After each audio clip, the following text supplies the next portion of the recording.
Bom dia, galera do segundo ano. Venho aqui mais uma vez para fazer uma revisão agora do que nós vimos, do primeiro conteúdo, que foi realismo no Brasil, e do segundo conteúdo, naturalismo no Brasil. Hoje eu vou fazer um paralelo dessas duas escolas que praticamente nasceram juntas, tá certo?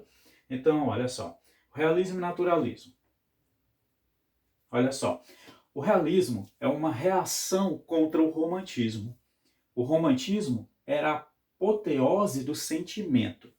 O realismo é a anatomia do caráter, é a crítica do homem, é a arte que nos pinta a nossos próprios olhos para condenar o que houve de mal na sociedade. Isso aí, essa de Queiroz, ele descreve exatamente o conceito do que é a era realista, tá certo? Enquanto no romantismo ele só pensava em si, o realismo ele começou a pensar no próximo. E daí a gente segue com as seguintes características. Olha só, as características do realismo estão intimamente ligadas ao momento histórico e às novas formas de pensamento, como o objetivismo, que trabalha a forma direta de expressar a situação, o universalismo, que substitui o personalismo anterior, certo? Ou seja, o universalismo ele trata dos temas universais, onde no romantismo ele só tratava dele mesmo, ou seja, ele não pensava no próximo, ele era totalmente egocêntrico.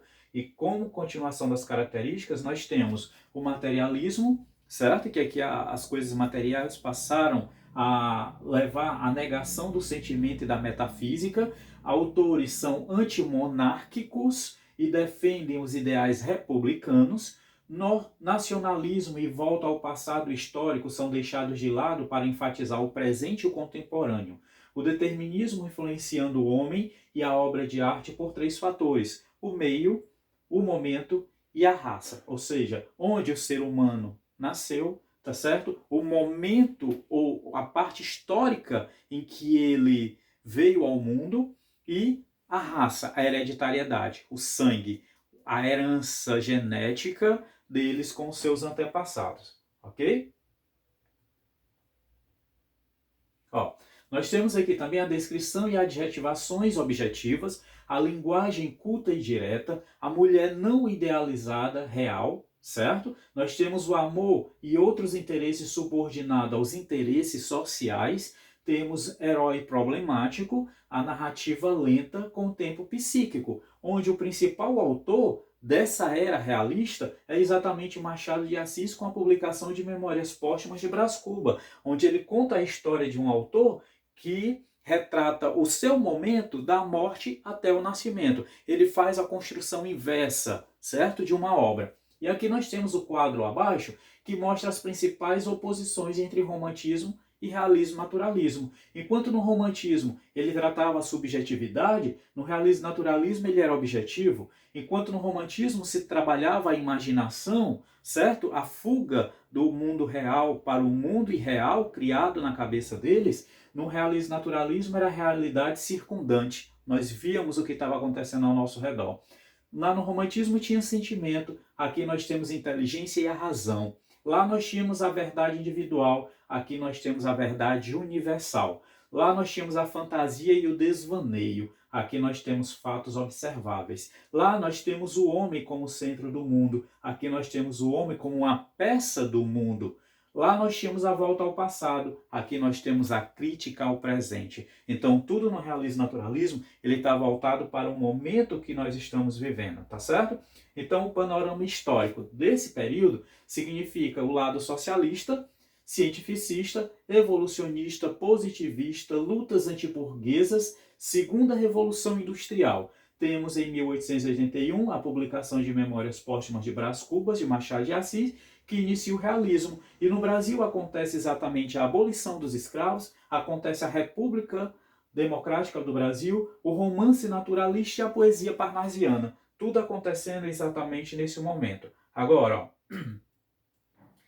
realismo versus naturalismo. Nós temos o romantismo, que foi de 1836 a 1881, com ênfase à fantasia, predomínio, proximidade, subjetivismo, escapismo e personagem. O que eu falei exatamente no quadro anterior, né? E aqui as características também do realismo que eu estou passando. Agora vamos ver aqui as características naturalistas. Nós tínhamos o determinismo biológico, o meio onde o ser humano nasceu, a hereditariedade, a raça e os instintos. Por que o homem pratica certas coisas, se na verdade não é de todo ser humano, são algumas exceções que fazem certo tipo de situações berrantes, né? O objetivo científico, temas patológico da sociedade, né? Tema patológico significa que os personagens eles eram estudados antes de colocar em suas obras. Observação e análise da realidade. Eles passavam a observar como era que o ser humano agia dentro desse contexto, tá? Então nós temos o ser humano descrito sobre a ótica do animalesco e do sensual,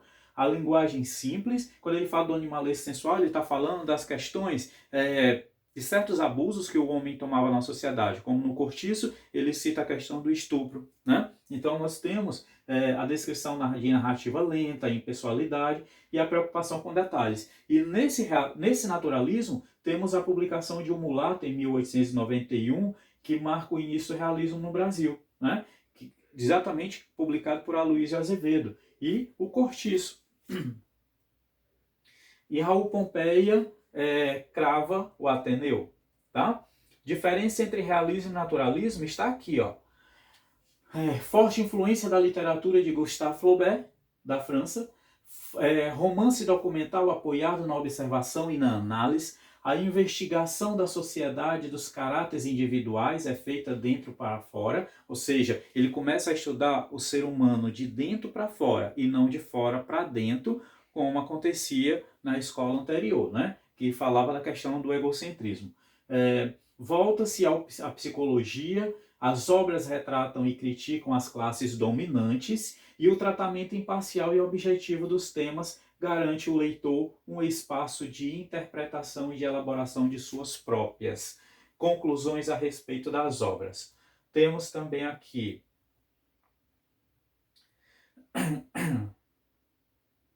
vou pular esses slides, turma, porque aqui síntese dos autores do realismo e do naturalismo. Principais representantes no Brasil, realista e naturalista, nós vimos Machado de Assis, Raul Pompeia e Aloysio Azevedo, só que Machado de Assis e Aloysio Azevedo foram os que mais se destacaram dentro desse período. Espero que dentro desse momento vocês tenham conseguido tirar alguma dúvida que restou da era realista e da era naturalista visto nos vídeos passados e nas aulas ao vivo passadas, tá certo? Então, que essas dúvidas tenham sido retiradas, que vocês consigam resolver essa atividade com mais tranquilidade agora, tá certo? Com mais ênfase, como eu vi vocês fazendo nas outras, e agradeço a atenção que vocês estão tendo e o sacrifício que vocês estão fazendo nas pesquisas e nas resoluções das atividades.